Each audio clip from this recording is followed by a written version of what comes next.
Sheet, sheet, sheet. Tour শেষ করে কক্সবাজার থেকে রওনা দিলাম রাজশাহীর উদ্দেশ্যে। জানি না একটানা যেতে পারবো কিনা, এনার্জি থাকবে কিনা রাজশাহী যাওয়ার।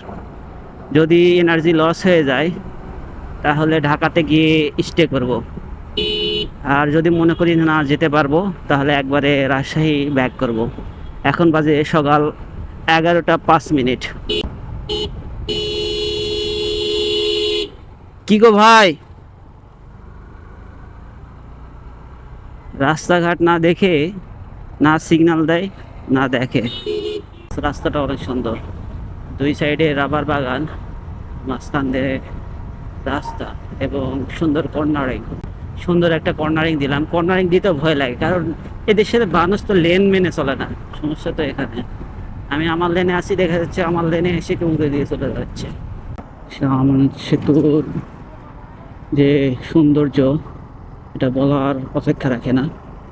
এই সাইডে সব জাহাজ নোঙর করা আছে, সেতুর দুই সাইডে জাহাজ নোঙর করা আছে। আসলে সেতুটা অনেক সুন্দর, এটা বলার অপেক্ষাই রাখে না। এত সুন্দর করে ডিজাইন করে তৈরি করা এটা। ঘড়িতে সময় 2টা 45। বর্তমানে আছি বায়েজিদ লিংক রোডে। চট্টগ্রামের একটু ভেতরের দিকে বেশ জ্যামে পড়েছিলাম। একটু আগে যেটা বলছিলাম যে সামনে হয়তো জ্যামে পড়বো, গুগল ম্যাপে দেখাচ্ছিল। বায়েজিদ লিংক রোডে কিছুক্ষণ বসে থেকে বিশ্রাম নিয়ে আবার রওনা দিলাম। এই সেই বিখ্যাত বায়েজিদ লিংক রোড, যেখানে প্রত্যেক দিন বাইকাররা এসে আড্ডা দেয়। চট্টগ্রাম হাইওয়েতে বাইক চালানো এত টাফ, কোনটা কোন লেনে যাবে এটা বলা মুশকিল।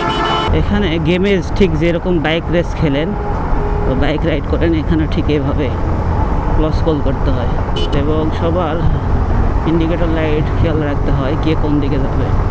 একটু আগে পুলিশ স্পিড গান নিয়ে বসেছিল, 15-20 জন পুলিশ হাইওয়েতে তাক করেছিল। জানি না আমার দিকে তাক করেছিল কিনা, তবে থামার সিগন্যাল দেয়নি, এই কারণে আমিও থামিনি, পাস হয়ে চলে আসছি। জানি না অটো কেস যাবে কিনা বাসায়। আর চট্টগ্রাম হাইওয়ের দেখলাম যে অনেক জায়গায় অটোমেটিক ক্যামেরা এবং স্পিড গান সেট করা হয়েছে, অটো পিকচার তুলতেছে। রাতের বেলা দেখলাম সেই দিন ফ্ল্যাশ জ্বালিয়ে ছবি তুলছিল। এখন অটো কেস শুরু হয়েছে কিনা এটা আমার জানা নাই, তবে যে ব্যবস্থা করতেছে খুব শীঘ্রই অটো কেস চলে যাবে। রাজশাহী পৌঁছাতে হয়তো রাত 1টা 2টা বেজে যেতে পারে, কারণ যেহেতু ব্রেক দিয়ে চালাচ্ছি। পেছনে মিয়াপাড়া বাজারে ব্রেক দিয়েছিলাম, সেখানে পুরি খেলাম, চা খেলাম, একবারে কড়া লিকার দিয়ে, যাতে ঘুম না ধরে। যদিও ঘুম বা এনার্জি লসের এখনও আভাস পাইনি। আর এর মধ্যে একটা ঘটনা ঘটে গেছে, সেটা হচ্ছে যে হর্নে একটা কাজ করতেছে না, কেন বুঝলাম না। থেমে দেখার চেষ্টা করলাম, কিন্তু আসলে বুঝতে পারলাম না কি সমস্যা। চলে আসলাম মেঘনা গোমতী সেতুতে। এই হচ্ছে অবস্থা। এই সেতুটা অনেক সুন্দর আসলে দেখতে। এখন আছি মেয়র হানিফ ফ্লাইওভারে, ঢাকা অতিক্রম করব। জানি না সামনে মেবি ভালো জ্যামে পড়বো, সুন্দর সময় তো, মানুষ অফিস থেকে ঘরে ফিরছে, এই সময়টা খুব জ্যাম হয়। দেখা যাক সামনে কি হয়।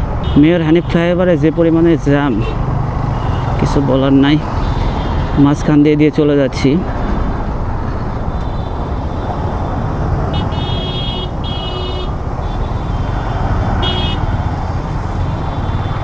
ঢাকাতে কি পরিমাণে যে জ্যামে ছিলাম, প্রায় 2 ঘন্টা জ্যামে আটকেছিলাম। এই জন্য সময়টা বেশ দেরি হয়ে গেল। এখান থেকে বিদায় নিচ্ছি। সবাই ভালো থাকবেন, সুস্থ থাকবেন। আল্লাহ হাফেজ।